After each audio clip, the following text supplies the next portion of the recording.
So I want to mention my goals for 2022, and I feel like you're going to see a lot of videos like this, but the reason why I mention it is because I think that it's actually going to affect my personal YouTube channel, which means it will affect the content that you're going to see. So specifically for 2022, I have actually been thinking about these. It's not like because 2022 came along that I'm going to be like, oh, I'm going to finally do this, but I found it as an excuse to kind of talk about it in a video, at least, just because. So the first thing I'm going to do is I want to actually break them up into professional/career, side hustles, and then personal. So the three that I have here, I'm going to first focus on professional and career. And I think this is where this is going to be pretty big, because generally a lot of people come to my YouTube channel because they know that it's focused on technology consulting or careers. And I think I'm actually going to be maybe potentially gearing away from technology consulting and more into tech careers in general. So something that I've been interested before I even joined Accenture for technology consulting is I've been considering two roads. One is technology consulting and product management. If some of you listening out there right now actually have been in one of those sessions where I was in like a guest speaker or in a conference, I did talk about my journey, how I was actually deciding between technology consulting, product management, and project management. Decided I don't want project management, but I do like product management and technology consulting, and I've had internships in both to see. So I've done my job with technology consulting, and now I want to do product management. There is a way to do product management within my current job as a consultant, but it does definitely take time to transfer. And then there's also the option of actually looking externally. Do I want to leave consulting altogether and do product management at a tech company? So there's two options, and you guys are gonna have to stick along to see what exactly happens. So that's actually something that I will do a dedicated YouTube video on. No matter what I'm doing, it's either gonna be how I transfer within Accenture, or how do I transfer within consulting, or how did I go into product management. So the other thing that I want to do is that I actually want to build my network. So something that has been happening is like throughout the past 2 years, because of my YouTube channel, I've actually been focusing more on actually working on building my personal brand to other people's networks. So if people want to learn about technology consulting, they would connect with me on LinkedIn and they were building their networks.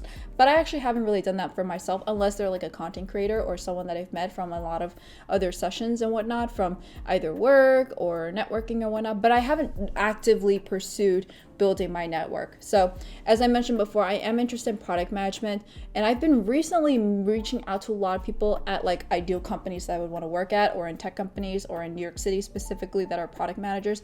And that's what I've been doing recently, to really have a sense of where do I want to go, because to be able to get a mentor, I need to know, how do I even find a mentor? And what I ended up doing was like, I actually did a lot of LinkedIn cold calling, not necessarily, but I personalized my invite note to every single person about why am I connecting with them. Is it because they came from consulting? Is it because they came from Accenture? Or maybe we came from the same company, or even the same school like Boston University, or alma mater like Phi Chi Theta. Those are all keys of how to build it. And if you want to check out my videos over here, I actually talk about how to network, and this is the exact same tips that I've used. So because of that, I've been able to actually learn about how is it truly like, in a way where maybe they do have like an opportunity available at their company, so they would refer me, or that they want to talk to me about how is it actually coming like from consulting or going into product management from their journey, like what did they like about it, what's different from the roles that they've done. All that's so key to be able to see what it truly is like beyond what's out there on the internet. So from that, I've also been able to really build my network and be able to look for a lot of jobs as well, to be honest. So now that's pretty much it on the professional side, is really like actually breaking into product management and also building a network and having mentors as well that I can trust and go to. And vice versa, like hopefully that they can also get benefit from being with me. And there's actually a few that have, when like maybe they want to start a YouTube channel and then they ended up being one of my mentors, and then vice versa, I'm like a YouTube mentor. So speaking of YouTube, I'm going to talk about side hustles. So actually, this was something that I was considering. If I were to leave consulting, this actually opens a lot of possibilities for technology consulting community. A few people have actually asked me, like, if I leave consulting, will I be leaving that too? And the answer is no, I would not be leaving, just because now all of a sudden the conflict of interest I had with Accenture will actually not be there anymore. I can actually maybe pursue all these other consulting firms and say, hey, I want to do like a recruiting or a career fair or virtual career fair. Do we want to do it? And that's what I can actually do. So now I don't have to worry about any conflicts of interest. So this is something I'm still thinking about, just because it does depend on my career path moving forward. Do I pivot into product management within consulting, or do I go to product management at a tech company altogether? These are two pathways I'm still considering. But if I were to do this, I can actually do a lot of cool events and cool activities that have no actual conflict of interest and no issues at all. The other thing is I want to do stronger YouTube content and stronger podcast episodes.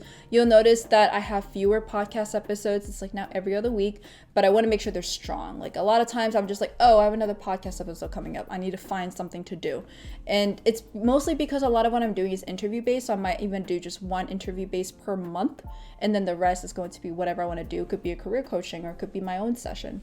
And then the other one is like for YouTube content is that because I may be pivoting away from technology consulting, I'll be pivoting more into tech careers. So a lot of what I want to do is going to be focusing on what I want to do, either like non-tech related or non-career related, but they're still going to be somewhat related in some way. Maybe they're going to be product management related. Actually, I really wanted to do some kind of content on that as well. See how it's going to be like, because some people I know, a lot of people I know actually are going to technology consulting to do product management, or they're doing product management and want to go into technology consulting, vice versa. There's a lot of different ways. And another one is like, if you haven't seen my video over here, I've actually been doing rover cat sitting. I want to do like a solid income this year on that. I started in 2021 in October, and it was only 2 months, so I didn't really get that much time with it. But I definitely see a lot of potential with making solid income as a side hustle. It's not going to be like replacing any jobs or anything, but it has been really cool and appealing to be able to work with cats, like things that I would already want to do, but in a way where I can actually get money off of it as well. So before I was fostering cats or cat sitting for friends and whatnot, it was fun and everything, but then it gets all sad. So now with Rover, at least I get paid for it, and then my boyfriend also gets a cut out of it. So that way, it only for boarding ones, of course, he gets a cut out of it just because, you know, he lives here too. So actually it's like a win-win-win. Like they can find a cat sitter, I can have my fix with cats, and I can also get money and be able to grow my business in however way I want it, either for my own investments or for my business in technology consulting community or my YouTube channel, or just in general, like buy something for myself. And then the other one is like, I want to find another income stream. Like technically I already have 7 income streams, but I want to constantly diversify in a way where it's more passive. So a lot of what I'm doing right now is really active income streams, so it means I actually have to actively put in effort to be able to get income. Maybe like ad revenue for YouTube is the only one that's passive, but technically I need to do the work to get that revenue, to even set up those content in the first place. But I'm always looking to diversify my income streams, because maybe I do want to take something more seriously and then not have to worry about income as the reason why I want to take that seriously. Then that would be something I would want to do. So I'm still thinking about that, but constantly I'm always wondering, like, how do I actually increase my income stream? So that actually does go along into the more personal ones. So I want to actually value my mental health more. This was happening towards the latter half of the year of last year when I actually started Talkspace, and actually didn't realize that Accenture had this perk until recently. But we have like a 1 free year of premium plus plan of like the best plan with Talkspace. Like I think it's like 4 30-minute video or audio or text live sessions, and then an intro session and unlimited texting and whatnot. So it has been really great for me to really release the burden to my friends for a lot of the problems that I've been having, or because a lot of times I just like bombard everything that I have to them, and sometimes it's not the most healthy, but it's actually better to do it with a therapist so I can actually walk it through with them and then, you know, tie things back to what has happened in the past. But I want to value more mental health and focus a lot more on that.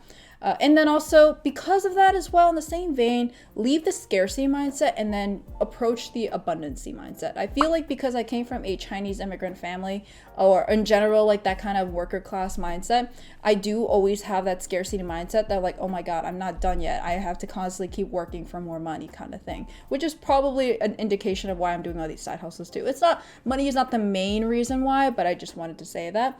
But I would say that definitely like has been a motive, because whenever like I could even be the highest paid person in the room and I would still be the person that kind of looks like the cheapest. Like I would maybe won't even want to splurge for something. I would probably want to be cheap, like let's walk instead of taking the subway, like that kind of thing. I mean, nowadays, like when it's snowing, I will take the subway, but you never know. So I did want to actually add that in there because it is a mindset change.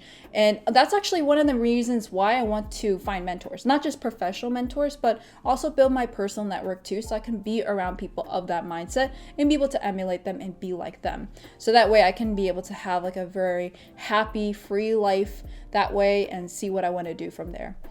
So the last one I have is the triathlon. If you guys have been following me on Instagram, you probably noticed it. And I've been wanting to work on the triathlon, but I did get COVID in December. So unfortunately, I was not able to train that much on that. But I will be kicking it back off in 2022.